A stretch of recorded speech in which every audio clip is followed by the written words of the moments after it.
does this person deserve to die? I think the question needs to be rephrased, right? Clearly they've done something wrong and some consequences need to be attached to that. The true question that we need to ask, though, is do we deserve to kill them?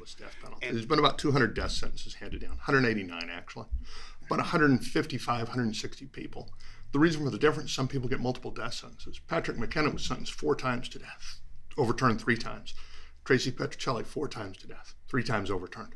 This also ties into something else that we're dealing with here that we are also litigating, which is the chemical veil, which is a drug added to the drug cocktail solely for the purpose of making an execution look clean when it's not, right? That if something goes wrong, the general public won't know what's happening. And so it raises a question about what can a government do to essentially lie to the public, right?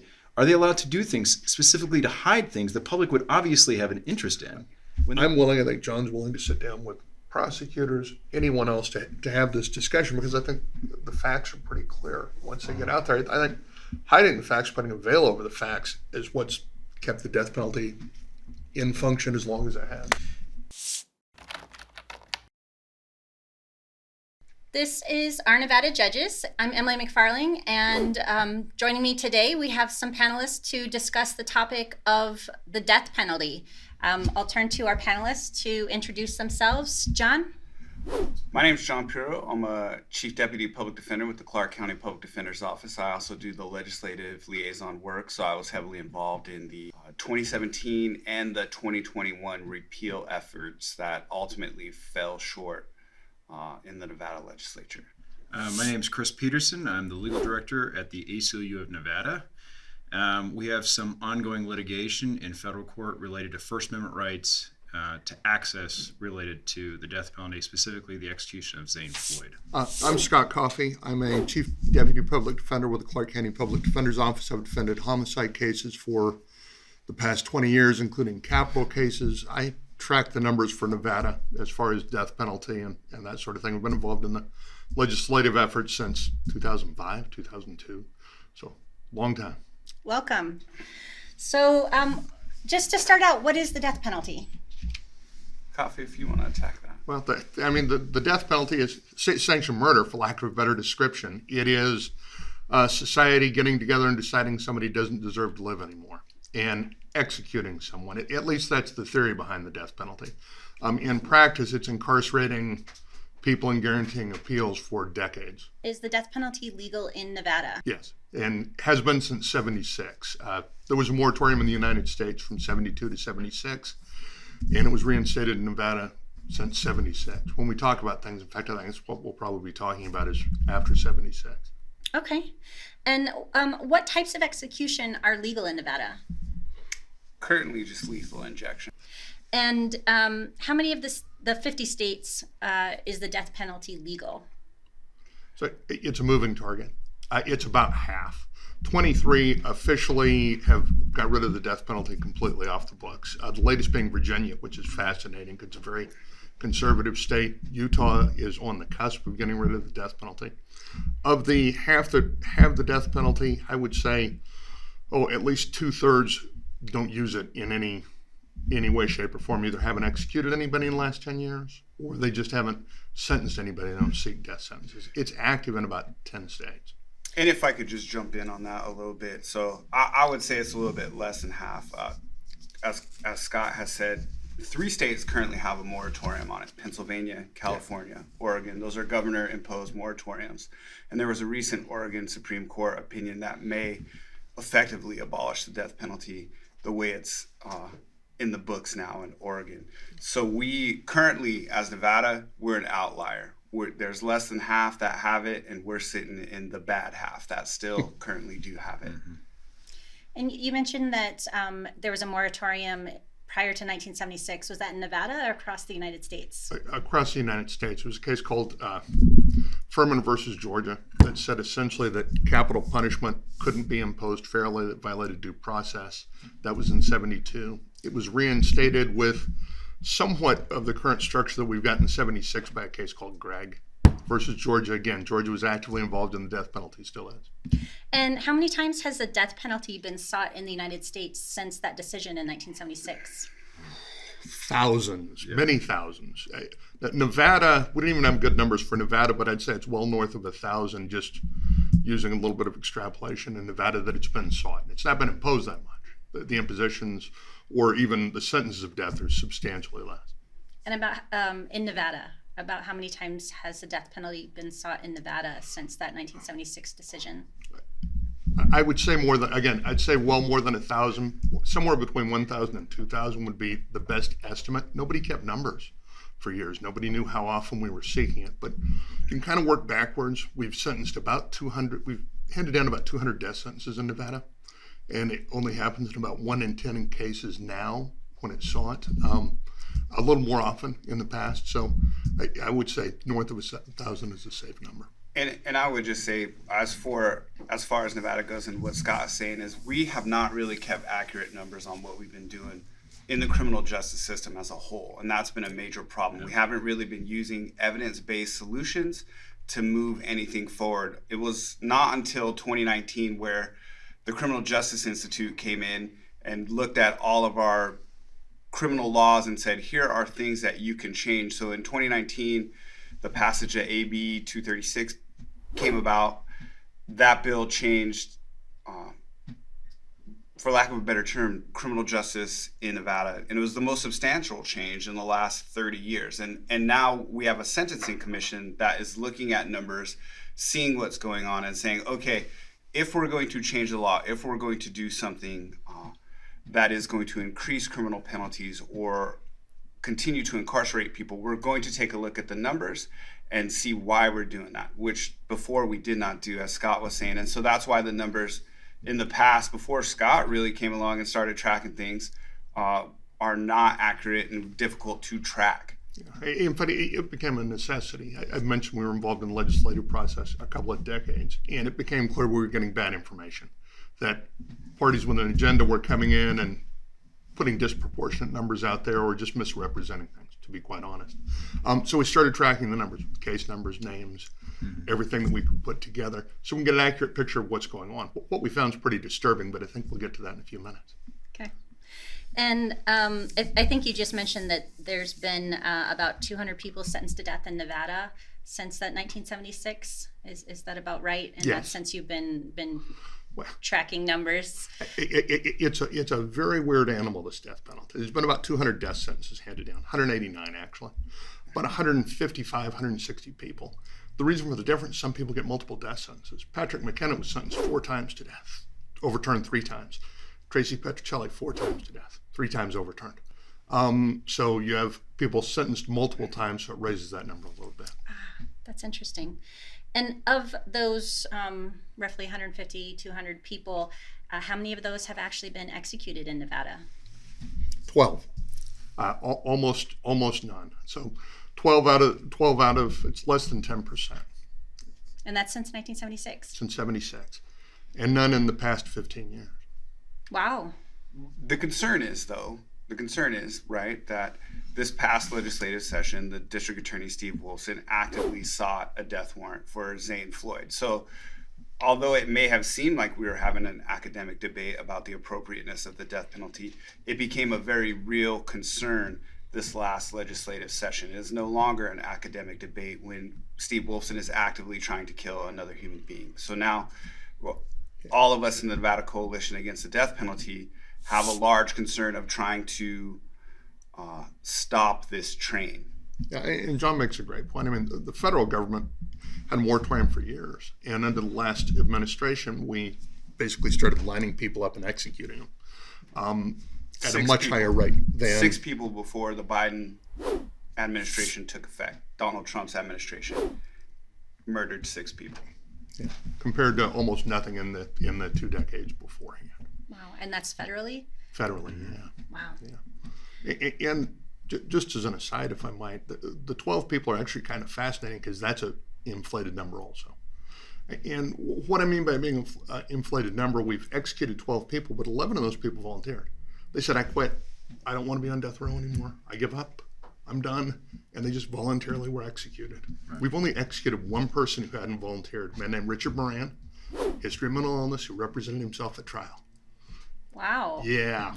So 11 of the 12 people who've been executed in Nevada since 1976 just voluntarily said, okay, fine, do it, and only one of them was objecting to it. Only, and Moran didn't actually object on the last day. There's a whole interesting story there too. He went in and pled guilty by himself, pro per, no attorneys. There was questions on appeal whether he was even competent to go forward, had a long history of depression, went all the way to the United States Supreme Court.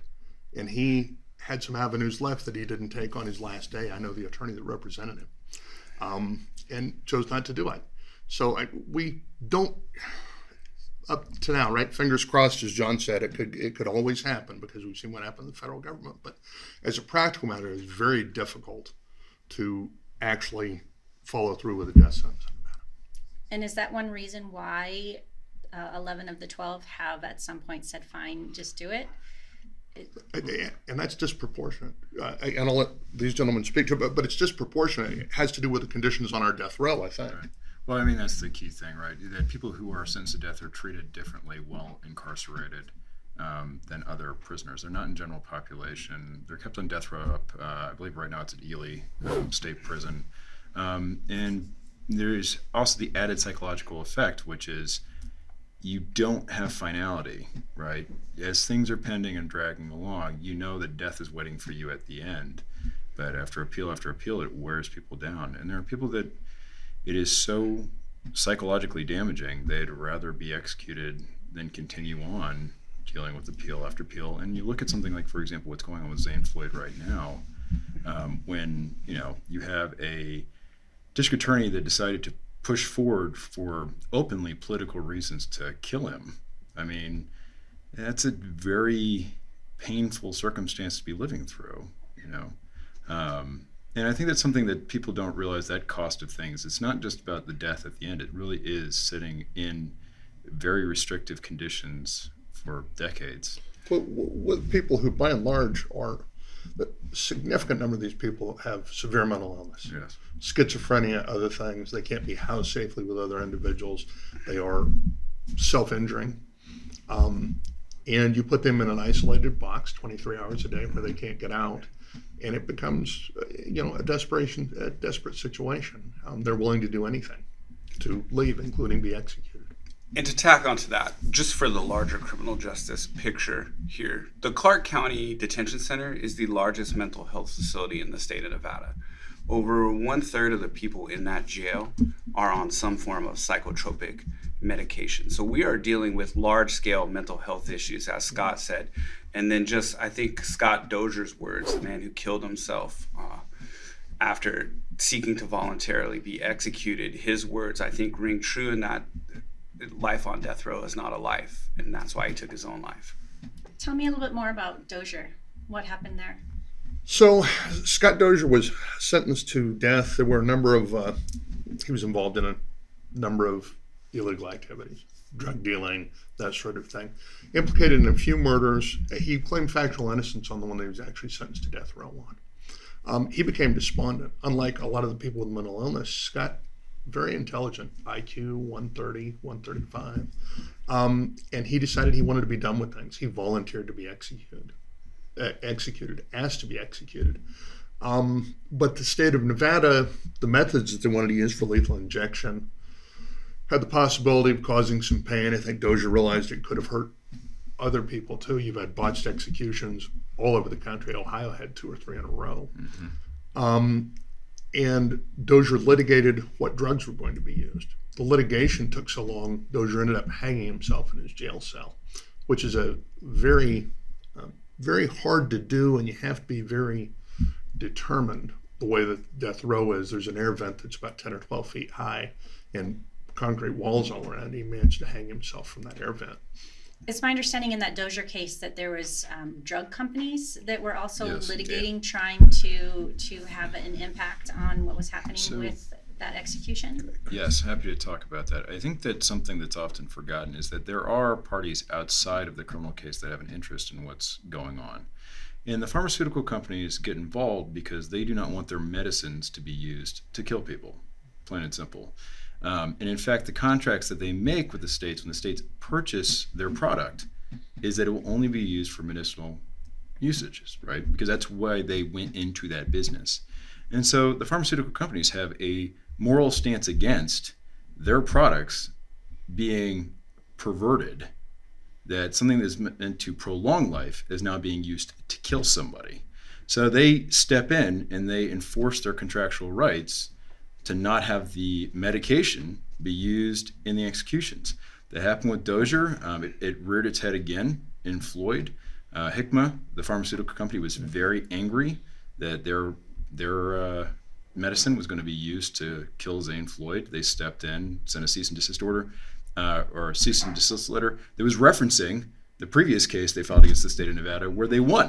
And it was very clear that this wasn't supposed to be used that way, especially because this ties back into sort of the subterfuge that's used by the state in these executions. They don't like to let people know what drugs they're using or where the drugs came from, because the pharmaceutical companies do not want that to be used that way. They know they're violating their contracts with the pharmaceutical companies. And so in turn, they know that if it gets out and the pharmaceutical companies recognize that their drugs are being used this way, they're going to intercede and they're going to tell people, you're violating your contract with us. It becomes like the old Mad Magazine cartoon Spy versus Spy, where the prison in the state of Nevada is using clandestine means to try to get these drugs. They can't get them directly, so they will send people out of state. They will buy them out of the country. The FDA has actually come in and seized drugs in Kansas that were illegally gotten to use for executions. So none of this is done above board. There's no transparency in any of this process. They fight to keep who they got the drugs from. They fight to keep who the supplier is. Cardinal Pharmaceuticals, in the case, Cardinal was the middleman in the case of in Dozier's case for Hikma and Alvogen. It is fascinating the lengths the state will go to try to hide where these things come from. And there's moral interest. There's also an economic interest for these drug companies. Most of these drug companies are worldwide. They do business with the EU. The EU does not have the death penalty. And their countries are staunchly against the death penalty. If you want to join the EU, you have to get rid of the death penalty. A few Eastern European countries have had to do that. And they worry about backlash. They worry about protest, about people refusing to use their drugs if they're involved in execution. So it's a very serious thing for these drug companies, money-wise and moral-wise. And that's what the suit was about. Mm-hmm. Are there any other people or entities that don't want to be involved in executions that can, cause issues, such as, a doctor who might need to administer the drugs? Well, we had that just recently. You want to talk about that, Scott? Either one, you I'm can happy to too. talk I as can well. chime in There's too. news that came out recently that the EMTs that would have been involved in Zane Floyd's execution have backed out at this point.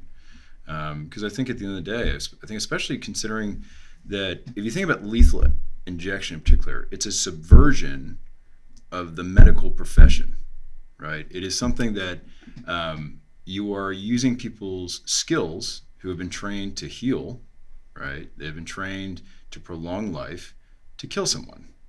And to do things like, for example, when you talk about the drug cocktails, not just kill somebody, but often hide the suffering that is involved in the killing of that person. That there's chemicals that are intentionally put into the drug cocktail to sole purpose is to paralyze the individual, so you cannot tell that they're suffering.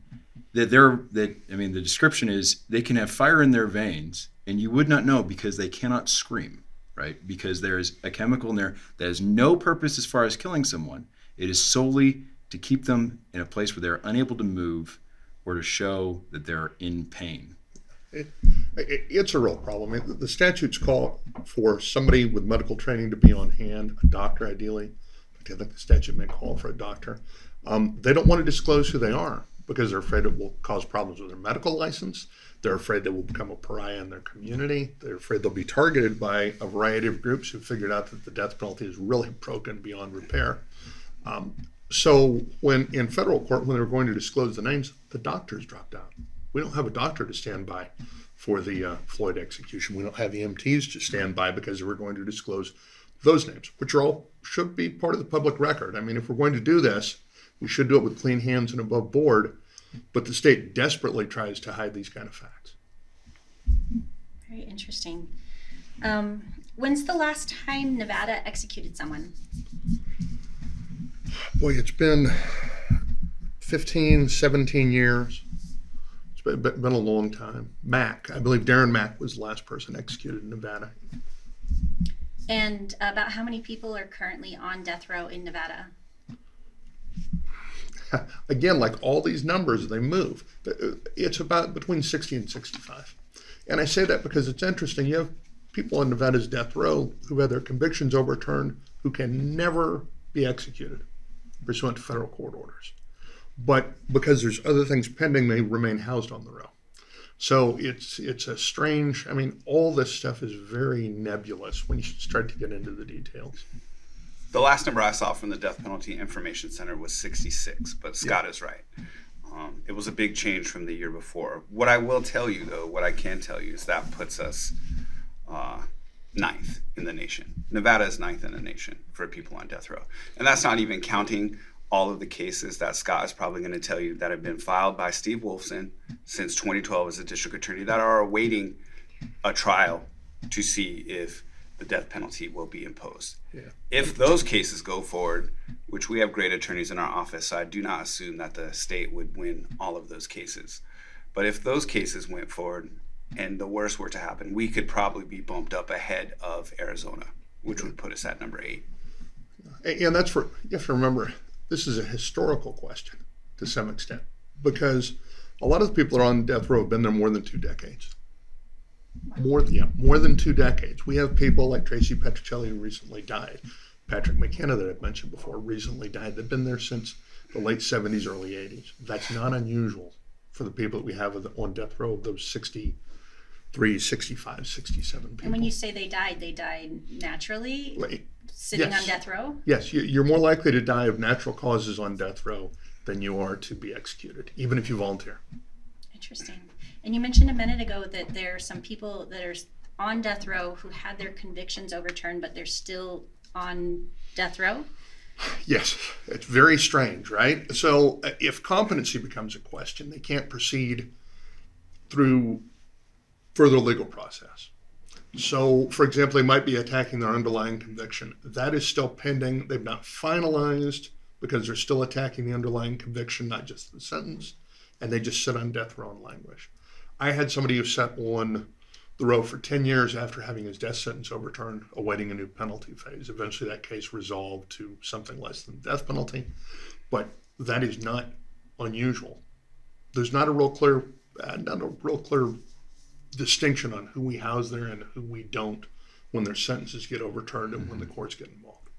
And just for clarification, competency is when a person is too mentally infirm to even understand the proceedings that are going on against them. And doctors have found that. So then everything gets put on pause until that person can be restored to competency, which is a little bit different than mental illness as a whole. And competency is not a very high bar. So if somebody is incompetent, they are extremely mentally ill.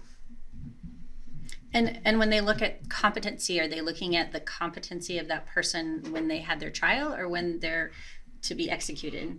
Well, both. So due process requires, obviously, that a person be competent to go forward with trial. You don't put someone who's incapacitated or in a coma on trial, right? It would be fundamentally unfair.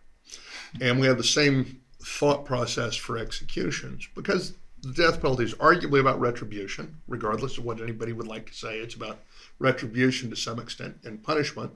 There's no punishment aspect if somebody doesn't understand why they're being killed, if they have the mentality of a 4-year-old. And we have people like that have been on death row. People who've got Alzheimer's on death row, those sorts of things. And that will put everything on pause. The other way of thinking about competency is that if you look at the caption on a criminal case, right, it's the state of Nevada versus the defendant. So the idea is that you have these two entities, two people duking it out.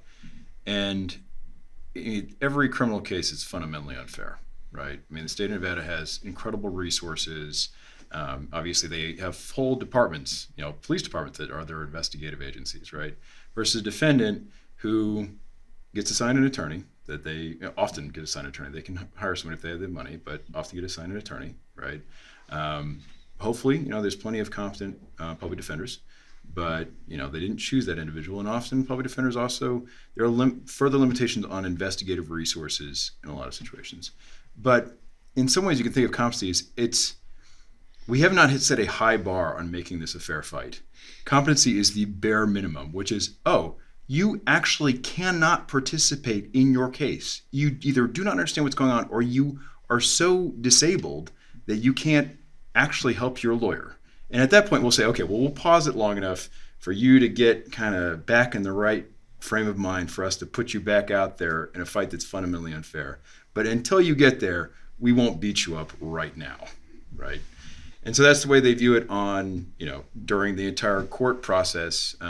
While they're trying to convict them, they'll pause the train long enough to get that sorted out, send you to some facility to get treatment, and then they'll start it back up again when you're ready to go. So, how many, what number of people who have been sentenced to death end up having competency or mental health issues? Well, it's hard to say, and that's part of the problem. It's very difficult to get into death row. So the federal public defenders do a good job. Inevitably, if you're on death row, you're going to end up in the federal public defender's office at some point. Well, almost inevitably. Some are overturned by the Nevada Supreme Court. It's hard to get people into test, but it's a huge percentage. Somewhere north of 30%, perhaps 50%, not competency, but severe mental health issues. Competency, I don't know, a third of that maybe. But it's a significant problem. Intellectual disability is a significant problem. We used to execute everybody, right? Mm-hmm. The youngest person executed in the United States, I think, was 12 when they were executed. Yes, right? I feel the same way. Yes, yeah. Right? And if you think about intellectual disability, we have people with that sort of mentality. We executed the intellectually disabled until a case called Atkins came out about 15 or 20 years ago. We had to go back and look at the people that were on the row to see if they qualified for that, if they were intellectually disabled when they were sentenced to death. Many were, and they were cleared from death row for that reason. So it's moving. What our standards of decency are. Now we can't execute people that are under 18, but that didn't used to be the case. We used to line people up. We had a couple on death row in Nevada that were under 18 when they did their crime. And currently our office is involved in what's called an Atkins hearing, where we're litigating whether a person is so intellectually deficient as to whether the death penalty could even be sought against them. And the state is vigorously trying to kill this person, even though their own doctor says that this person's intellectual IQ is within the 2-point margin of error. So they're within that 2-point margin of error where they could be intellectually disabled. And Steve Wilson's office is still moving hardcore to kill this human being. At what stage in a case does that fight happen? The Atkins fight? Mm-hmm. Well, so I would love to say, there are qualification requirements for the attorneys that handle capital cases. You have to be experienced, and I would love to say everybody does a great job. I don't want to disparage other members of my profession, but that said, we've seen a lot of cases where we have what's called ineffective assistance of counsel, where the attorney just fell below the bottom line standards of what should happen in the case. Hopefully, the Atkins claim would be litigated early on, the intellectual disability would be litigated early on, but we see cases that aren't litigated until after conviction. Somebody may have been on the road for 10 years. Yeah. So backing up to procedurally how this works, what is the procedure when the district attorney decides that it wants to seek the death penalty for somebody? So what happens is the case will go through preliminary hearing or initial screening stage. Preliminary hearing or grand jury, which is lower court, end up in the higher court and district court. Within 30 days of that, they have to file a notice of intent to seek death penalty.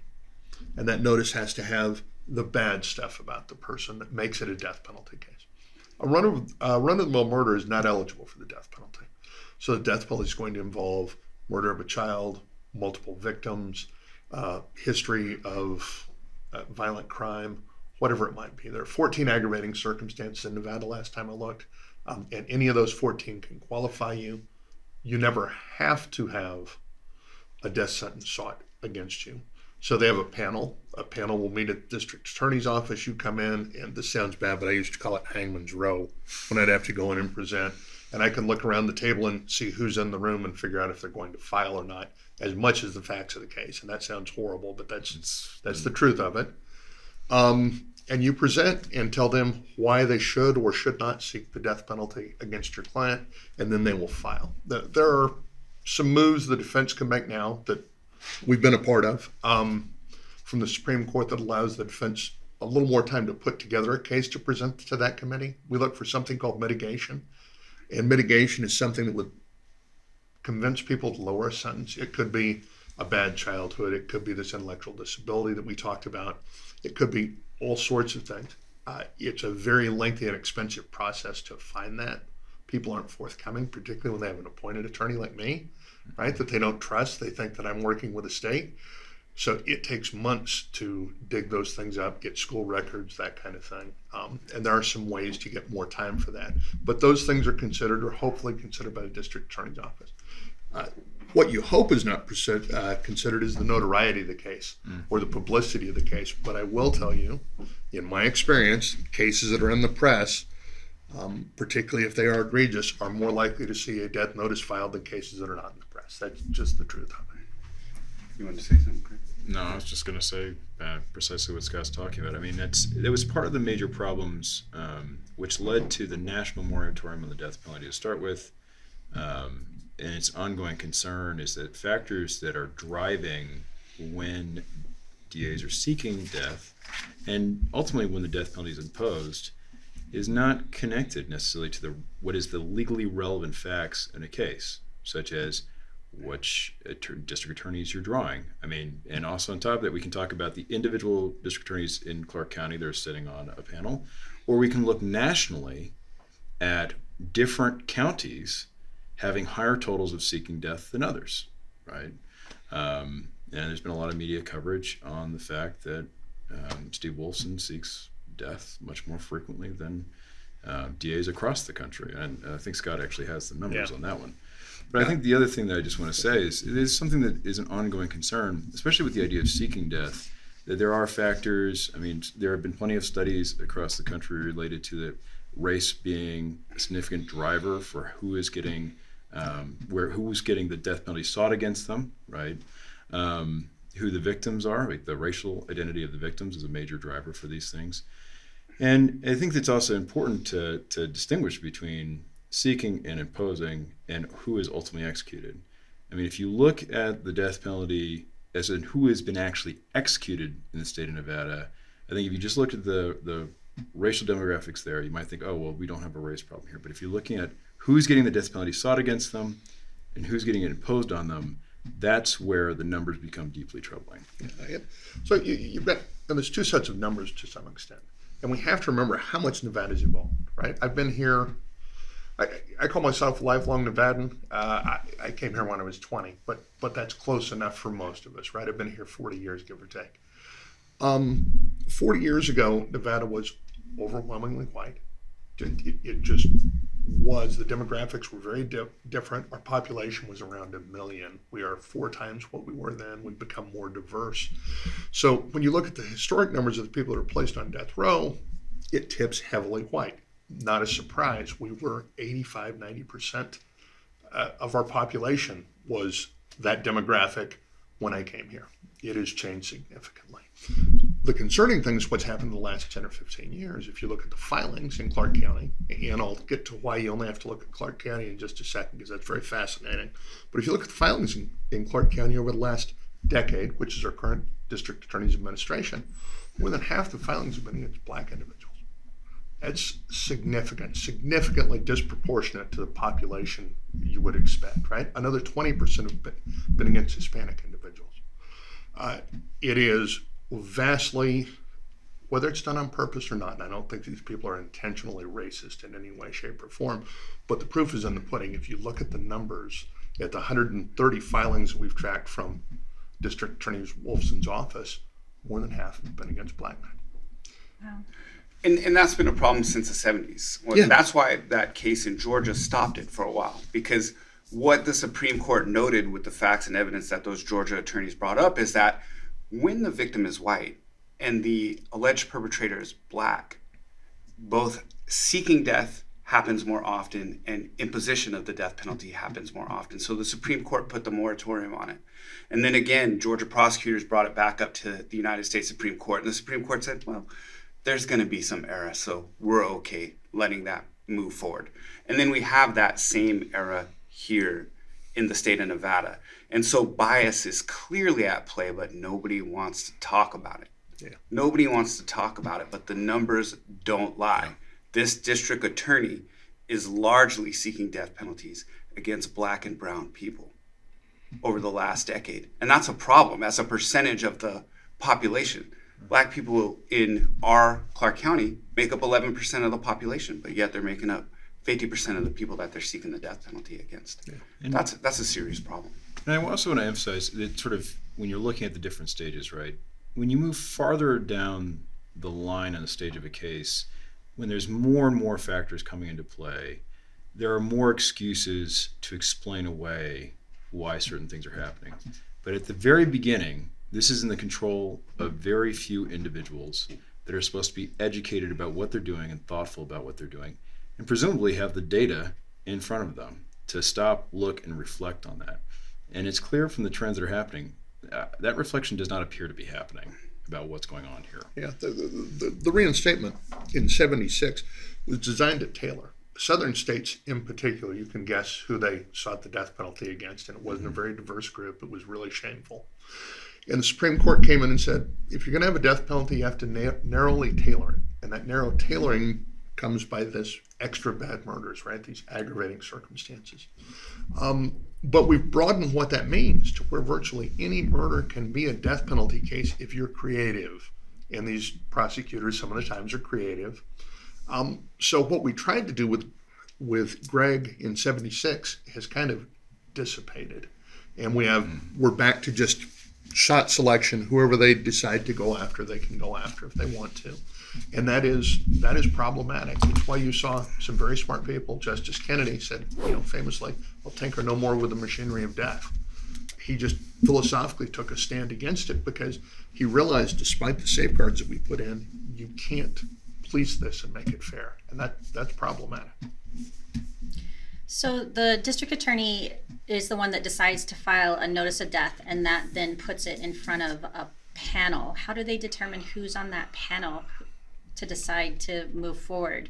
Again, hangman's gallery. It's district attorney, seniors in the district attorney's office, senior attorneys in the district attorney's office. I will go out on a limb here and say that the vast majority of the people in that position are not bending over backwards for a liberal agenda. It's just not what you see in the district attorney's office. Hard chargers end up on the panel. People who want to do the big cases, the dangerous cases, people who want to be in the news.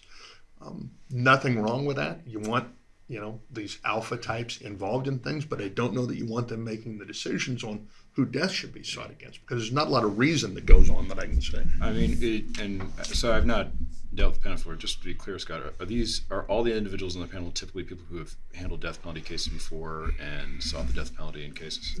Not always, but a good number are. Okay. Once in a while, you have somebody from appeals come in who they may have done appellate work on that. Once in a while, I have people I can't figure out why they are in there. So there's no one on that panel that's philosophically against the death penalty. Is that what you're suggesting? No. Okay. No. That's a much clearer way to put it. I've not seen somebody philosophically against the death penalty in that panel of 12 or 13 people. And if you want to talk about an intimidating situation, I've done this for a long time, but you walk into a room by yourself with nothing positive to be able to say about your client other than their father left home when they were 8, right? That's the only thing you can say. You've got 13 individuals looking at you saying, how can you justify the horrible thing that this person did? We're going to try to kill him, right? The person that you represent. It is a intimidating situation. We do our best. And it's a give and take situation too, because if I have something really compelling, I may not want to share it with the other side. For obvious reasons, right? If you get to trial, it may be something I want to bring up later. So it's a very difficult situation. What I would say is, if we look at it in one way where we say, does this person deserve to die? I think the question needs to be rephrased, right? Clearly they've done something wrong and some consequences need to be attached to that. The true question that we need to ask, though, is do we deserve to kill them? And the power to execute somebody who is behind bars, no longer a harm to anybody, that's an awesome power. And it should not be used unless it can be used fairly, accurately, and humanely. And we have proven that we cannot do that. The number used to be that 1 in 9 people who were sentenced to death have been exonerated. That's a shocking rate of error. That should bug everybody. But now that number is down to 1 in 8.3. That's what the Death Penalty Information Center has put out. So if you were to put your kids on a bus, and in 1 in 8 times on that bus to school, that bus was going to crash, would you put your kids on that bus to school? No. Would you get on a flight that 1 in 8 times that flight would crash? No, I wouldn't fly. I wouldn't put my kids on that bus. But when it comes to the death penalty, we say that's okay. That's an okay, acceptable rate of error. And it's not. Yeah. So we need to reframe the question. Do we deserve to kill those people? No, we don't. We cannot do this fairly, reliably, or humanely. And I also want to say there is a confirmation bias, or maybe it's the wrong term, but if you have people who all have grown as professionals in the same environment together, their viewpoints are all aligned with each other, that's not a real check on what's going on here. If you're going to have a panel that's going to be meaningful, you need people outside of that entity, outside of that culture, making that decision. Because the other thing to keep in mind about the death penalty, going back to costs, right, and how long, and Scott's pointed out before how long this is, in this costs for the death penalty are astronomical. They ultimately go to the taxpayer. The people who are making this decision, when you think about the panel itself, these are not, D.A. Wolfson's elected. None of the other gentlemen are elected, and they're typically gentlemen, but they're not elected, right? And so in turn, they make a decision where they never actually have to bear the burden for making that decision. They don't bear the costs of that. And the other thing to keep in mind about, there's costs that the DA's office will carry in litigating the first part of this case, but ultimately this is going to shift over on the state, onto a different agency entirely to continue that litigation moving forward, right? So there's also a lot of, the people who are making these decisions never have to actually carry the weight of those decisions in the long run, right? Yeah, the political nature of it, if you look at death penalty filings, death penalty resolutions over the last 10 years under the current district attorney's administration, only about 10% of the cases that they file for death end up in a death sentence. Actually, a little less than that. Some of those have already been overturned. So it's a very small percentage. I want to say it's less than 10 out of 129 cases that have resolved have put people on death row, and 2 or 3 of those have been overturned in the interim, and the others are all pending litigation. So it's an enormous cost because the lion's share of the cost for a death penalty case is in the filing. It's not in the back end, kind of oddly, but because what we talked about before, there's mitigation, where I have to look into life background. I have to do that in every case where it's filed. So in a normal murder case, I would look at a 10-minute situation or maybe a day of planning. In a capital murder case, I'm going to look at somebody's entire life. I'm going to look at their father's life. I'm going to look at their mother's life. I'm going to do extensive psychological testing. All that has to be done on the front end, and it is all very expensive. It's interesting that people on the right side of the aisle have started to realize what the costs are. When you look at Virginia, when you look at Utah, they've said, we believe in the death penalty, and if we could do it quickly and correctly and just, take a rope out back and execute these people, it'd be great. But that's not how it works. We've got due process in the United States, and if we're going to give due process to these folks and try to keep the rate better than what John's been talking about, this 1 in 8 or 1 in 9 exonerations, we have to do better. If we're going to do that, it's just too expensive. Because if you think about it, 1,000 death penalty cases sought, give or take, in Nevada, 200 people sentenced in the row, to send one non-volunteer to execution is the biggest boondoggle I can think of. And there's a lot of boondoggles in government. We've worked close enough with government to see where the money's wasted and lost. This is probably the number one expense, more buck for less bang than anything I can think of in the state of Nevada. So the expense is primarily in the fighting of the case and the legal battles that happen, not the expense of the few that actually end up being executed? Absolutely.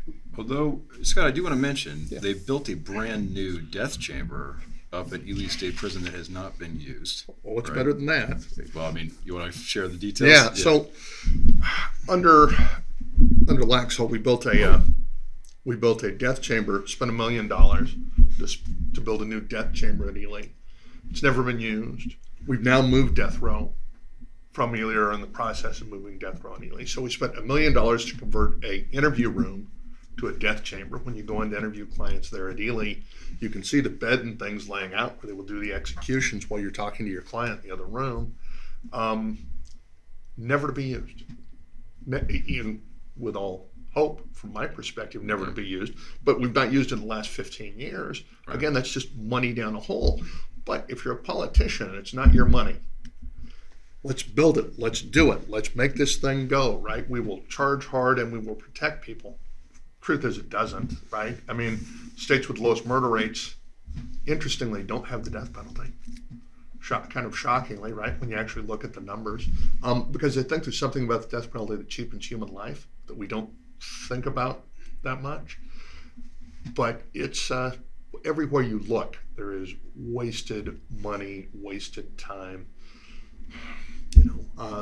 Very few of these cases are going to trial. Even we're resolving 2/3 of the cases by plea agreement. And if it's a moral imperative that this person have to die, which is what you would hope if we're judiciously using the death penalty, how does it make sense that we're negotiating 2/3 of these cases? That seems kind of contrary, but that's what we see in the background. I wanted to mention something about Clark County, if I could, real quickly, because Clark County, John used the word outliers earlier. And Clark County is an outlier of outliers when it comes to death penalty. And what I mean by that is we currently have the most pending capital trials pending of any place in the country. The most in the country. There are 3,000 plus counties in the United States. We are number one in absolute terms. We are number one in per capita terms. We have about 60 pending capital cases in Clark County. Los Angeles County got rid of all theirs, but before that, 5 times our population had 30 pending at the peak. California, Riverside County, about to go bankrupt because of death penalty filings, had 48 at the peak. They're the same size as us. We've got 60. All those counties, by the way, Riverside, Pennsylvania that John mentioned, Maricopa County was a death penalty hotbed, as pointed out in numerous articles, including the American Bar Association, have reduced their numbers because they've realized that it's just not, people weren't being selective in how it was sought. It was problematic. It was overwhelmingly costly. And those numbers have come down every place, but not in Clark. If you look around the rest of the state of Nevada, we've got 60 in Clark. What would you think we might have in the rest of the state? How about this? How about one pending capital case in the entire rest of the state of Nevada, right? Because it's too expensive. Small counties, Churchill County, Douglas County, it's too expensive to prosecute a capital case, which is part of the hypocrisy of this whole thing. We see testimony that district attorney's offices don't spend any more money to pursue a capital case than they do a non-capital case. We got people and they can show up and do their work either way. But when we had the gentleman that was involved in 4 homicides in northern Nevada, 2 in Douglas County, 2 in Washoe, the district attorney from Douglas came out and said, we can't afford to prosecute this case. And they ended up negotiating that case for something other than capital punishment. Clark County happens to have money. And because they have money, we can throw it at things like the death penalty. And that's problematic, right? Whether or not you get a death sentence shouldn't depend on where the gun was fired. It shouldn't depend on if your feet were in Churchill County or Clark County. But that's what we see. Wow. So Clark County is number one per capita and overall numbers of people who are currently in the process of going through a trial where a death penalty is being sought? Yeah. We're a big time outlier. Yeah. Yes. And that's under this current district attorney, right? And a lot of whether or not somebody gets the death penalty sought after them comes down to prosecutorial discretion. And there are more conservative district attorneys across the state of Nevada that seek to use that discretion less than Steve Wolfson, who is the district attorney here. Well, not just the state of Nevada, we're talking across the country. I think that Yes. people often think of that we are better on criminal legal issues than the states in the South, Louisiana, Mississippi, and Alabama. But in this instance, we are not superior, have moral superiority over anybody in those states on this particular issue. To give the devil his due, Steve Wilson's predecessor, David Roger, had 80 pending at one point, even more. And we have reduced the numbers by 15% or 20%, which if you talk with Steve Wilson, I've talked to him about it, we've appeared in front of the legislature together on this, will say, I've reduced things. That's true, he's reduced things by 20%. The problem is the rest of the country's reduced things by 80%. We are out of step with everybody. The federal government, we're out of step with every jurisdiction that I can think of. And that's problematic. Wow. And so once there's been a notice of intent to seek death and this panel of prosecutors decides, yeah, let's go ahead and do it, what does that process entail for these 60 people that are winding their way through that system? So hours and hours and hours of work and interviews. There's a National Judicial Council, I can't remember the exact name, something along the lines of National Judicial Council, looked at the hours spent to defend a capital case versus to defend a non-capital murder case. Average attorney time, non-capital murder case, 750, 800 hours. Capital case, 1,800 attorney hours. And that was 10 years ago. I will tell you from practicing in this field, it has gotten substantially more than that. You have to have 2 attorneys on a capital case, for example. There's a higher pay rate for attorneys on a capital case. There are all kinds of things that go into it. There are more experts in a capital case. So they're going to be sent for brain imaging. In every case that I have, I'm going to try to find mental health history. I'm going to dig up school records. Nevada is a transient state. That means sending people to Arkansas, to Mississippi, to Cuba. I tried to get into Cuba one time to try to get health records. That's not very easy to do. We're going to dig for all those things to try to figure out what in the past led the person to this point. And it takes years. Normal case might pend 3 years, normal murder case, maybe 2.5, 3 years for resolution. Capital cases are upwards of 5 generally. So it's a long time to resolve. So if we were to generalize that across our profession, right? A new associate's billables maybe 1,800 hours to 2,000 hours, right? That's dedicating that associate solely to this case every day, all day long. That's all they work on. And frankly, that's a bare minimum, really, if we're talking about killing somebody, right? If you are the one that has the accusation against you, you want somebody putting in as many hours as they possibly can. Yeah. And that's during that phase from when they decide to pursue the death penalty up until they actually get sentenced to death, if they do. So they get sentenced to death, and a jury has to do that. And so are there any special requirements for a jury that can sit and hear a death penalty case? Part of the problem with it is you can't sit on the jury if you don't believe in the death penalty. Yeah. You get eliminated from the jury. So we'll lose 40%. Anybody that's a conscientious objector is going to be eliminated. And I think that's an important thing to keep in mind is that obviously as more people become aware of the problems with the death penalty, more people are becoming objectors to the death penalty because it is a logical, rational reaction to what, like anyone who actually knows the nature of the death penalty, what they would do. But because the Supreme Court has ruled, oh, well, if you can't consider death as something that you would impose here, right, if you're just going to say no, you can't be on a jury. So all you have left is, again, people who are rejecting the information that's becoming clearer and clearer all the time, that this is an unjust sentence that has no rational basis to be included in our criminal legal system.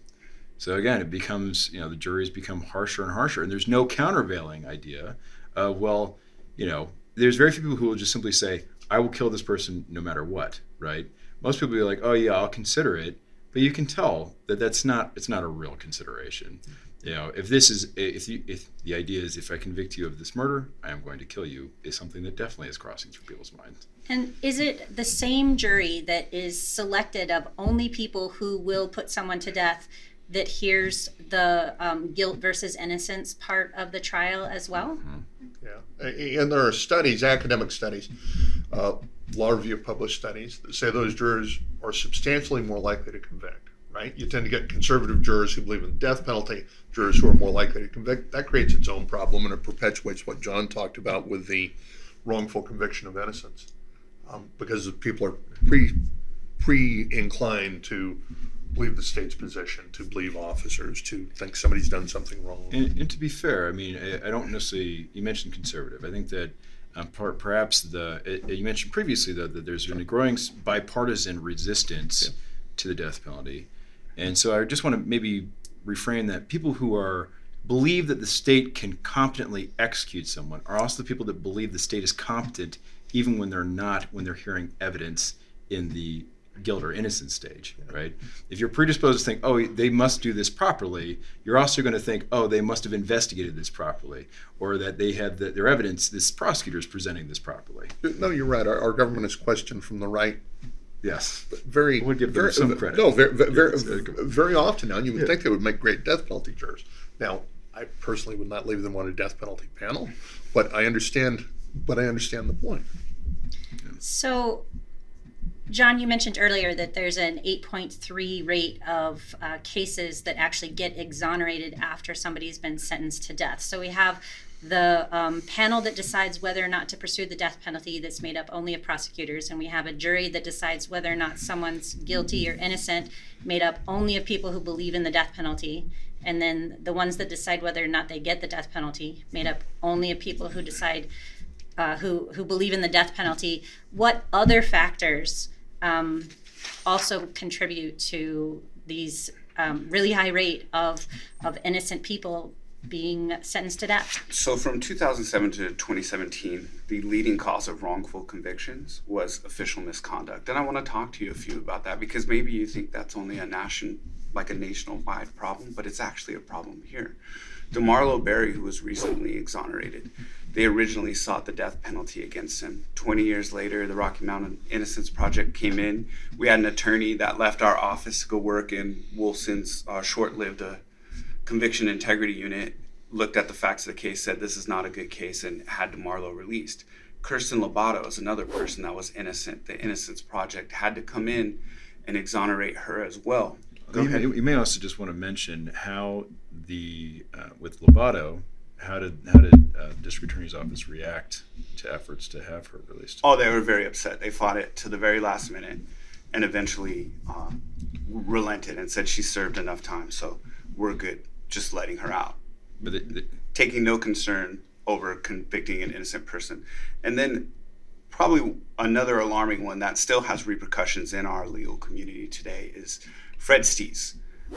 He was wrongly convicted by people who were both on the bench. Now, one is still on the bench and went up to the Nevada Supreme Court, but both of them as district attorneys hid evidence and wrongfully convicted Mr. Stees, right? One of them got removed in the election, William Kephart. The other one, though, is now on the Nevada Supreme Court. And Mr. Stees spent 20 years behind bars for a crime he did not commit. And instead of, after a judge had made a finding of factual innocence, and after waiting 20 years, the district attorney's office, instead of freeing him, said, well, you can take this Alford plea to this lesser category D felony, which is a 1 to 4 year penalty, and be free now, or you could wait for your trial, which could take many years. And so Fred Stees opted to take that Alford plea, right? So the district attorney washed their hands of it, absolved themselves, and Fred Stees went to the pardons board and was fully pardoned. And received, if I'm on the conservative side of things, and received a substantial judgment from the state for the wrongful conviction. Millions that we paid. That's So two that we're aware of that in that situation. Miranda, not the big Miranda that we all hear about, but Nevada Miranda was a $5 million payout by the county years ago. So our county has had to pay out judgments to people who were sentenced to death and later found to be innocent due to Correct. prosecutor misconduct. And we are one of the few states that actually does that. So we actually try to make it right, but I don't know that any amount of money could give me 20 years back of my life. Mr. Berry, probably one of the nicest people you'll ever meet in your entire life. You know, he was in Assemblyman Ira Hansen's office. Assemblyman Ira Hansen has 8 kids, a ton of grandkids, and he looked at his family and he's, you have a very beautiful family. That's what he said to Ira Hansen. And Ira Hansen, who is very conservative, was moved. He is one of the people that voted for compensation for the wrongfully convicted, because he realized that no matter what amount of money we give Mr. Berry, he has missed his whole life. He has missed raising children. He has missed seeing those children go to high school, to college, to go on to do great things. He's missed all of that. And look, the attitudes are problematic, right? Because this is a big ticket item as far as if you're a competitive attorney in the criminal justice realm, right? Prosecutors want a death sentence and they want to protect them at all costs. And that is problematic. We talked about Steese. I had another prosecutor who's now on the bench tell me one time, we lose people in war. What's the problem if we lose a few innocent people to death row? Yeah, you want the hairs on the back of your neck to stand up. I had a prosecutor that told me that one time when we were talking about a case. Very, very problematic. They fight to maintain these things, to maintain the status quo to their last breath. There was recently someone who was factually innocent of the death penalty. And what I mean by that is, under the current law, they're not eligible for the death penalty. And this prosecutor's office went to the Nevada Supreme Court and said, yeah, but they were eligible before we knew part of it was thrown out. They waited too long to say that they're not eligible for the death penalty. Let's execute them anyway. That is problematic. Nevada Supreme Court luckily disagreed with that, but that is a problematic stance when we get to that point. There were no aggravating circumstances left for this person. And they said, yeah, you didn't bring it up soon enough. Let's just go ahead and kill you. It's a bad attitude. And that's something I want to emphasize, because I think sometimes people can wonder, well, I mean, the death penalty affects a small number of people in the criminal legal system. Why is this so important? But it is a bellwether for the rest of the criminal legal system. And maybe an important thing to really emphasize is that the folks that are making these decisions in a district attorney's office are the people at the top, right? This is probably the clearest way to see their attitude about defendants, about liberty, about their power and when it should be imposed. And that pours down onto the rest of who's in there, right? Who is incentivized? You talk about the misconduct situation, right? You can ask the question, are the prosecutors in a particular office incentivized to do the right thing, right? Or can they engage in misconduct and be rewarded for it? That's in what we've seen, right, historically as things play out, is that with these misconduct type cases, these are people that ultimately ended up having very successful careers inside that office and then beyond that office, right? There's no consequence for this kind of behavior, right? Versus if someone looks at a case, if you talk about a prosecutor that looks at a case and says, you know what, I think this person's factually innocent. I'm going to dismiss this case. And it's a serious case, right? You're talking about a murder type case. That person's not going to be rewarded for that, for making the right decision, for making the right call, right? That person will be questioned for making that decision. And if they made the right decision, they will not be, even if they are acknowledged to have made the right decision, they will not be rewarded for making that decision. And I think that's something that people, and so in turn, if you go back to the original panel we're talking about, these are individuals that rose through the ranks and got where they were, not by recognizing and looking for the innocent person, or recognizing and looking at the mitigating evidence and saying, look, I'm going to do less. I can go full bore, but I'm going to do less. These are individuals that successfully went full bore over and over and over again. I don't think anybody that I'm aware of purposely puts an innocent person on death row. I just personally haven't seen it in the district attorney's office, but things are overlooked. And people get overzealous, and you make your bones by being a tough prosecutor, not by being an easy prosecutor, right?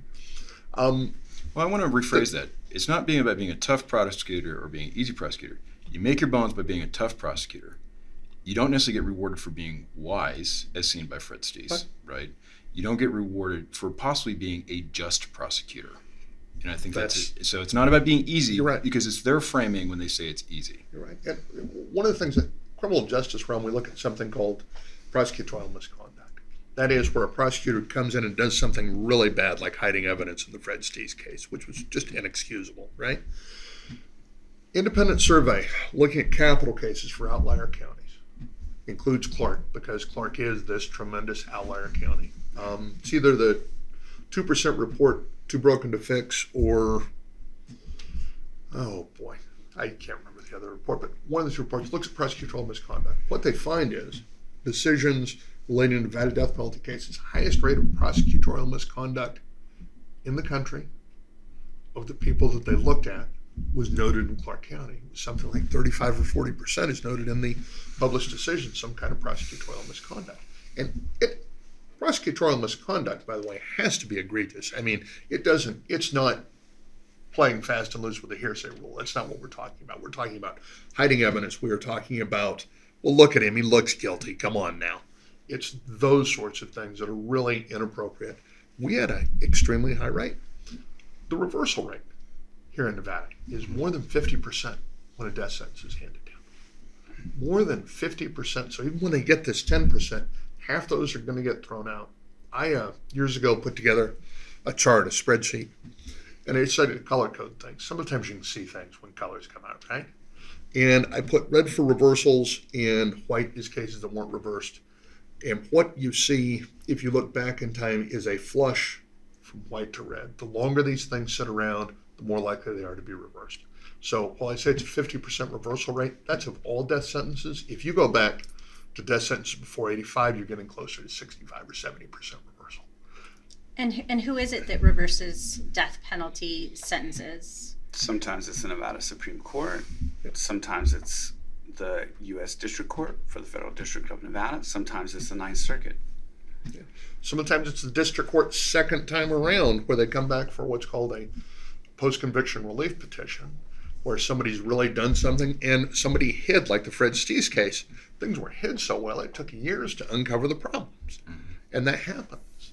So there are safeguards, but it doesn't mean we get it right every time. Yeah, I mean, I think that's something, as you go along in the appellate process, you start getting to some more, start getting some more procedural aspects that they're appealing on. But I mean, the United States Supreme Court has signaled that they will accept the execution of an innocent man at some point, right? And that's something that is deeply disturbing and Kafkaesque when it really comes down to it, that at the end of the day, it's, due to these procedural rules, you can't raise these issues anymore. It's actually something that has come up recently. There was an appeal before the Nevada Supreme Court where the Federal Public Defender's Office was offering evidence that the individual that was on death row had a severe mental illness, and that there should be a hearing related to that. And the Nevada Supreme Court basically said, due to procedural grounds, they weren't going to consider that evidence. Yeah, but Kafkaesque case for certain. Remanded for a evidentiary hearing because the attorneys hadn't put on mental health defense. Vincenzi, I think is his name. Yes. Venisi hadn't put on mental health evidence. Venisi comes in and says, nobody put on mental health evidence for me. They remand it for a hearing. Venisi comes in and says, I changed my mind, representing himself, barely competent to move forward. Because he's severely mentally ill. And Supreme Court says, well, you don't have to have the evidentiary hearing. It's okay. Right, because he waived it. Because he waived it and he was competent to go forward to represent himself, which is a constitutional right. He was allowed to waive this even though he's severely mentally ill. It's not a trial. It's not. I mean, there's all kinds of reasons that it doesn't make a lot of sense. We wouldn't let him waive appeal of a death sentence, for example. There's a statute that says that. But just a very... Right. And if I could paint the picture of competency in that case, because I watched some of the arguments, they were saying this man was competent, but he was saving up plastic water bottles to build a spaceship to leave the Earth. And that's a person they said was competent to proceed on his own. Yes, and to be clear, that he would be handling a case that if you have a lawyer handling it, there are clear rules dictated by the Nevada Supreme Court on who's allowed to touch a case and who's not allowed to touch that case, right? But this gentleman who's building a spaceship out of water bottles, oh yes, he was in the right state of mind to waive the hearing that would have established that he was severely mentally ill. And is there any obligation on the prosecutor or the judge to flag that or not proceed or not allow a mentally ill person to waive his rights and proceed without representation? You would think so, Emily, but I feel like our criminal justice system tends to turn a blind eye and use procedural rules to not get to the real merits of things and look at the problems of things that are occurring. And this just happens to be the most glaring issue because we're talking about killing people, so it gets the highest amount of scrutiny. But as we've talked about, we're still so error prone. Yeah, and look, it's a difficult situation for these folks, right? Because, again, there's a constitutional right to represent yourself, and that makes sense. Although in this context, boy, it's a very dangerous thing to do. But what do you do when somebody is severely mentally ill but still meets that bottom threshold? And part of the problem is that threshold is so low. This brings us full circle, by the way. Remember I said we have one person who was executed against their will? That was a guy by the name of Richard Moran. He was involved in killing some bartenders, long history of alcohol and depression. Severely mentally ill. The case that says you have the right to represent yourself so long as you're competent, even in a capital trial, just like a traffic ticket, is Richard Moran's case from here in Nevada. That was litigated because he represented himself in front of a 3-judge panel, which is no longer constitutional. He asked for the death penalty when he originally went in to the 3-judge panel. At some point he decided to appeal, and the basis for the appeal was whether or not, with this severe mental illness, if he was just this marginally competent, he could represent himself in a capital trial. The Ninth Circuit reversed. The U.S. Supreme Court reversed the Ninth Circuit. So Nevada's got a history of playing with these mental illness issues. I would also point out, I mean, they're really disturbing. So there's a couple things that are actually also missing when we talk about the criminal legal system during this, right? When you asked, did the prosecutor or did the judge have something they need to say?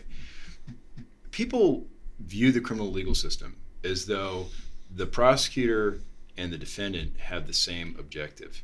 That is inaccurate. That is not true according to the rules of ethics. It is perhaps true in practice because people are not thinking deeply about the moral implications of what they're doing. But the reality is that prosecutors do not have a duty to win their case, right? They have a duty to do justice according to the rules of ethics. And so actually, under these circumstances, ethically speaking, if a prosecutor recognizes someone is severely mentally ill, they do have an obligation to have that hearing and say, we're not waiving this hearing, we need to have the hearing, right? Because they have an obligation, again, not to just dunk on severely mentally ill people and drive them towards a death chamber. That's not what they should be doing. But the thing is, we say, oh, well, he's representing himself, so therefore we're all trying to win here, right? That's the mindset that comes into play.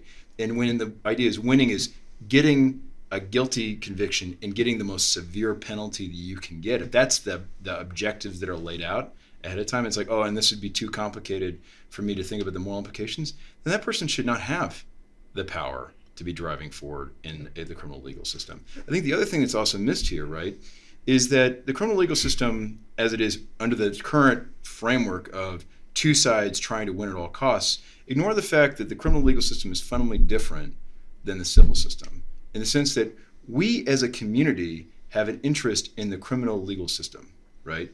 It's why it's the state of Nevada versus an individual, not two individuals against each other. And I think that's something that's often missed. And then in turn, we have a criminal legal system that's become incredibly transactional, right? Well, he's representing himself, so he's allowed to do whatever he wants. But we as a society should be asking, well, we have an interest in not having severely mentally ill people killed in our name. Yeah. Right? And in deference to the judge from Washoe County, it was Judge Steinheimer in the Venice case. She did have 2 evaluations that said he was competent to move forward. Now, the evaluators met together, which I have to think is questionable ethically for a psychologist not to do an independent evaluation, and they spent about 5 minutes with Venice. So whether it was a legitimate competency evaluation, I think there's some red flags. Put it this way, if it was a case I was handling, a case one of these gentlemen was handling, we would have a doctor in to spend hours to figure out what was going on, because mental illness isn't readily apparent in 20 seconds or 30 minutes necessarily. And that's part of the issue is if there's no attorney, nobody has the contact with the individual to be able to flag these things. The judges are obligated to do it. There are cases that say you're obligated to stop if you have questions about competency, but the standard is so low. You mentioned earlier that there are certain requirements for when an attorney is appointed to represent someone who is facing the death penalty. What are those requirements? Scott, if you You want to cover So there's Nevada Supreme Court Rule 250, and it says you have to have 5 years practice, you have to have done 5 jury trials through completion, and you have to have sat second chair on a capital case. It's a fairly high bar. It narrows the selection substantially. That is for appointed counsel. If you wanted to hire somebody, You could hire a brand new first day barred law student. If you wanted to hire somebody, it's a choice of counsel issue. Now, truth be told, counsel is appointed in 98+% cases, are at state taxpayers' expense for capital cases. Almost all of the 60 pending, we've got a couple people that are representing themselves. I don't know if there are any right now that are paying for their own counsel. Maybe there's one of those 65. The rest are paid for at state expense. It's just So- too expensive, right? Yeah. I mean, has And anybody they don't seek death against the rich. Yeah. Let's be honest. has fair. anybody looked at how many times there's been a notice of intent to seek death filed when somebody is paying for a private attorney to defend them? Well, that decision usually comes early in the process, so it wouldn't, I don't think the decision on whether to file would necessarily turn on whether it's private or appointed counsel. The assumption, and I hate to say this, but the assumption is if a private attorney is representing somebody at that person's expense, the person's going to run out of money before they get to trial. And it's going to end up with my office, with a special public defender's office, or we've got an office of appointed counsel that pays legal fees for outside counsel when there's conflicts. They have about half the cases right now. But the assumption is the state is going to be on the hook at some point. Even if you pay for an attorney, there's a case called WITIS and something called WITIS funds. If I'm a private attorney and you hire me to represent you on your capital case, I can petition the court to pay for my experts. So the county still ends up paying for it. Yeah, the experts are not cheap. Yeah. And if I may, I think if we just boil it, if we could even generalize it really to, we have a system that treats you better if you're rich and guilty than if you're poor and innocent. And that became abundantly clear under this district attorney, if I could. There was a billionaire that was running the Marcy's Law bill through the state of Nevada. And Steve Wolfson was doing ads for this billionaire on Pandora and all across the state. While he's doing ads for that, this billionaire comes here and he gets caught at the Wynn Hotel with a level of drugs that would have imprisoned any one of us here. I think we'd all say it's 3 to 8 years in the Nevada Department of Correction at least. Oh no, it was 10 to life. Yes, well, All that's of us would have served. Let me rephrase that. We're talking 10 to life is the charge. The classic negotiation that is offered by the Clark County DA's office for this sort of charge, if you're represented by a public defender, 3 to 8 years.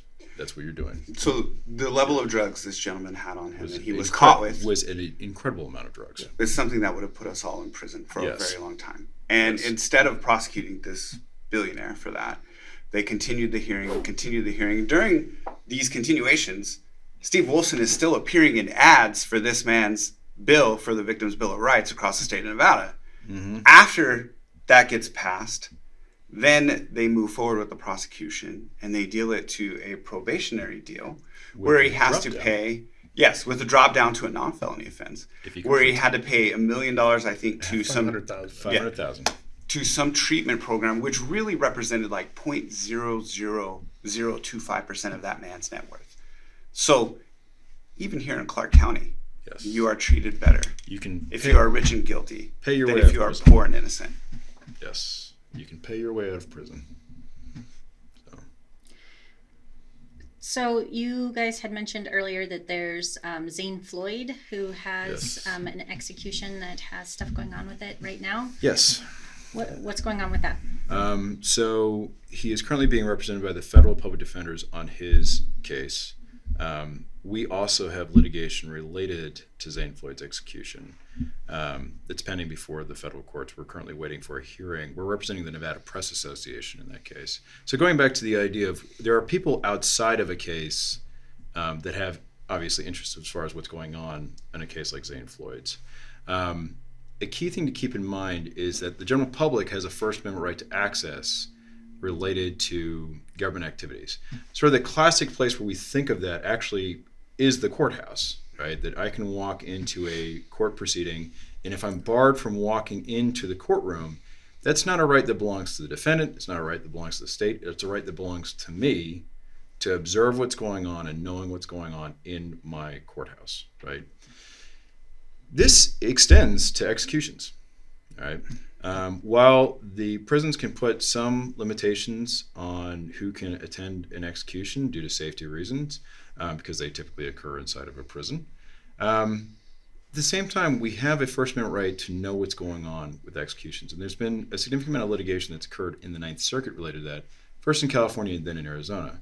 Because the idea is going back to what we talked about with the pharmaceutical companies. The states are frequently trying to hide what's actually happening and present an image, especially with things like lethal injection, that this is a painless process, this is clean, this is clinical. They basically want to make it look like it's a medical procedure. The reality is that executions are regularly botched and horrifically botched.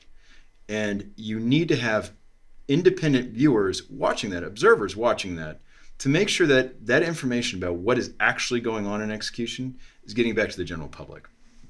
So under the law and under the First Amendment, the prisons do need to make the executions available to the press, and they have to show the execution from the moment the person enters the death chamber until that person is deceased.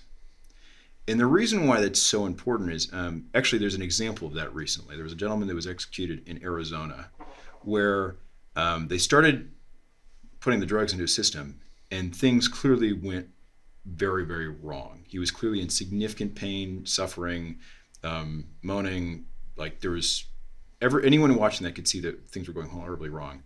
And they dropped the curtains so people couldn't observe what was happening, although they could still hear the sounds he was making. It sounded like he was drowning alive, is what they were saying. And the Arizona government said later, oh, no, the execution basically went off as planned.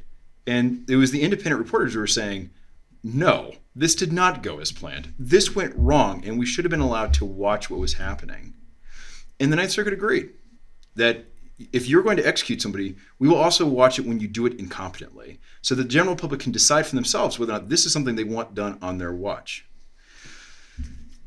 This also ties into something else that we're dealing with here, that we are also litigating, which is the chemical veil, which we talked about previously, which is a drug added to the drug cocktail solely for the purpose of making an execution look clean when it's not, right? That if something goes wrong, the general public won't know what's happening. And so it raises a question about what can a government do to essentially lie to the public, right? Are they allowed to do things specifically to hide things the public would obviously have an interest in when they're making decisions about whether or not they're going to ask their state legislator to pass laws to end the death penalty in the state of Nevada? And it comes back to something that's very, very important to us here in the state of Nevada, right? Because of the fact that it is something that is an ongoing question that our public's grappling with, but again, whether or not we want this in our name. It also ties back into our history in the state of Nevada. And when you talk about things that have the history of the death penalty here, for example, we were the first state to kill somebody with the gas chamber back when it was first implemented. And our state government said that that went well when the execution was completed. They successfully killed the gentleman that they were using the gas chamber with. The description of what happened by the independent journalists was very different. Again, talking about someone who is basically sounded like they were drowning alive with the fresh air, that the way that they had not mixed the chemicals properly in what was producing the lethal gas, that there were people in the chamber, outside the chamber, that were getting sick because they hadn't properly sealed the chamber, right? And there were newspapers that had come in from California and all this that were simply saying this is a clear sign of just barbarity is happening in the state of Nevada, right? And so you need this check on government conduct, and the government is doing whatever it can to limit access to see what is happening so that, you know, the public doesn't know that the government is messing things up, or doesn't know that really what's being done in their name is gruesome, because killing someone is gruesome. Yeah, and Floyd's being litigated in state court too. There's a real interesting separation of powers issue. There was a repeal effort unanimously passed with the Democratic side of the Assembly last session. Furthest death penalty repeal has gotten in Nevada because of the problems that we've talked about today, and they're obvious and documentable. But it died in the Senate. The leader of the Senate, Nicole Cannizzaro, worked for the Clark County Prosecutor's Office, and the head of Judiciary, Melanie Scheibel, works with the Clark County Prosecutor's Office. So there's current litigation pending concerning separation of powers, whether it's appropriate for those prosecutors who may have a vested interest in their litigation futures in the district attorney's office and promotions, that sort of thing, making the decision for the rest of the people of the state as to whether or not we should have the death penalty. It is problematic. The Nevada Supreme Court's not made a decision on that. There's a couple of separation of powers, very esoteric legal concept, but separation of powers suits pending. There are Zane Floyd's being litigated on multiple fronts. One of the most concerning things, COVID affected everybody. It affected the death penalty too. You wouldn't think of that, but the commutation board hasn't been able to meet. And Zane Floyd has a due process right to have his case considered by the commutation board.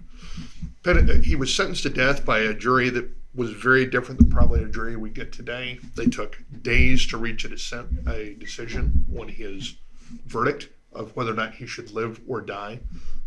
He suffered from post-traumatic stress disorder. There's not much question about that. Has been a model prisoner, and he wants a petition for commutation, which everybody else has a right for. But the commutation date moved because of COVID. They couldn't convene the panel.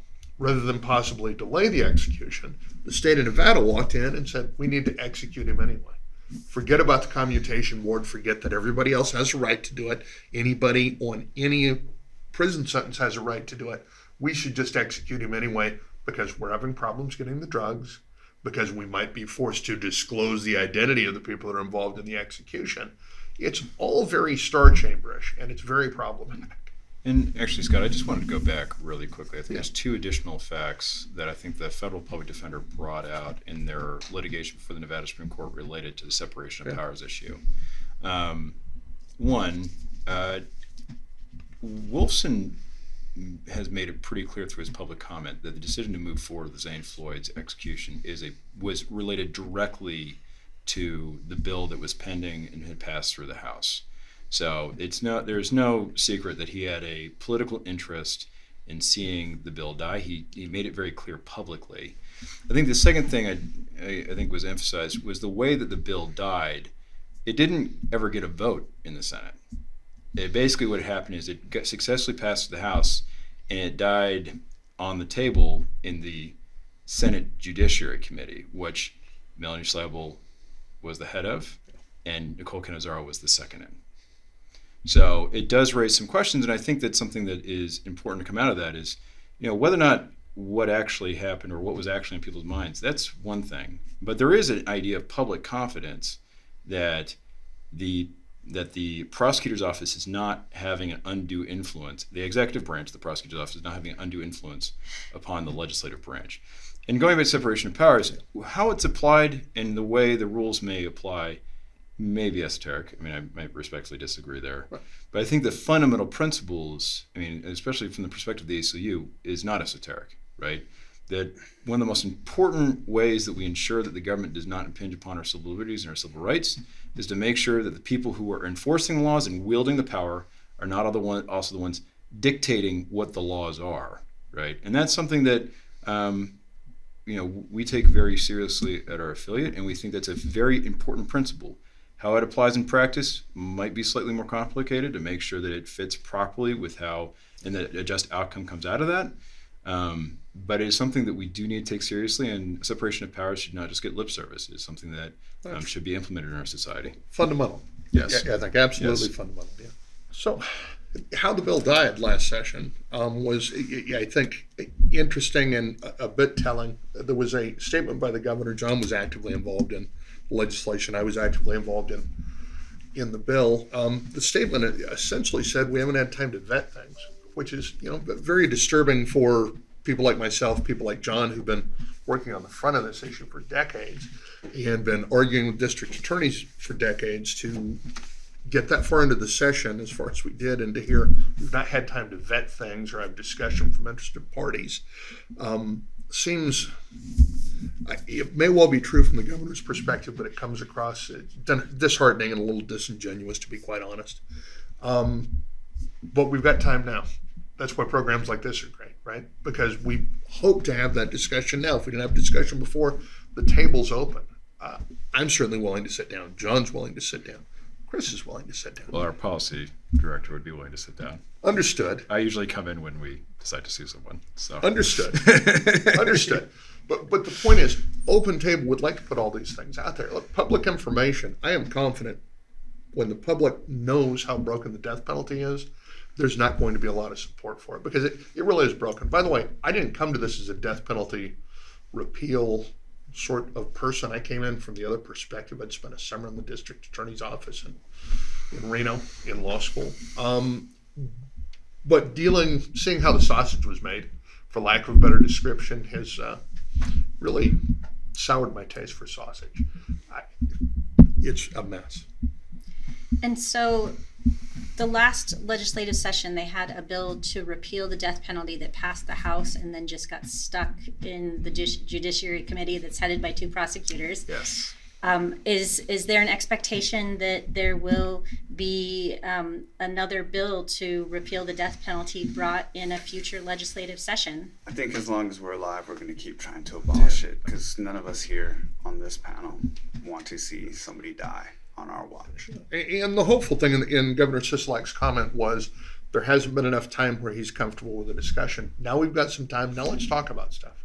Let's sit down and talk about things, figure out where we're at. And again, the legislature is not my area of expertise, but it was my understanding that the bill had bipartisan support, that people had come out from both sides of the aisle. That's correct. Yes. I wish it would have been more bipartisan in the Assembly, but there was bipartisan support in the Senate.